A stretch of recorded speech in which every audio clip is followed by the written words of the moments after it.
Oh, kila wakati. Mara kwanza tuongee tu Giriama. Tuongee Giriama. Mara kwanza wagonga?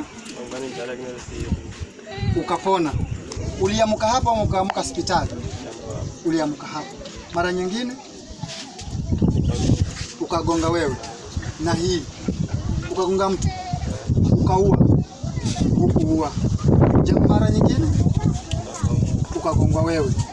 Kila wakati. Unamachukua muda gani ndio inakuwa hiyo? Kwa 12 mwaka jana. Alafu hii mwaka huu uligonga mara ngapi? Mara 2. Unagonga watu. Ukagongwa na gari alafu ukagonga mtu na wewe. Oh. Haya, wacha tumuombee. Bwana asifiwe sana. Hiyo mikosi ipate kuondoka kwa jina la Yesu. Bwana asifiwe sana. Ifanye kazi, isiharibike hovyo. Na yeye na Mungu ambariki, aweke pesa. Bwana asifiwe sana. Na mfanikiwe. Haleluya. Amen. Tufanikiwe. Mwambie mwenzako tufanikiwe. Tupate mapikipiki. Magari.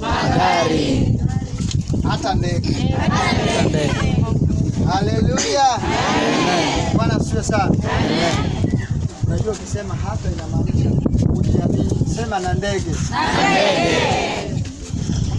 Haleluya. Amen. Acha tumbariki huyu kijana. Baba, kwa jina la Yesu, Bwana kupata kufungua huyu katika jina la Yesu Kristo. Nimebariki Bwana pikipiki hii, nimeondolea mikosi. Majali hakuna kuanzia leo katika jina la Yesu Kristo.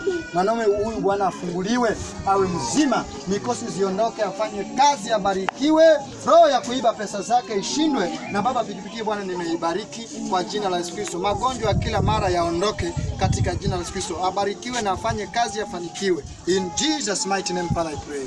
Amen. Nimekubarikia baba, hii kifungo yako nimeibariki kwa jina la Yesu Kristo.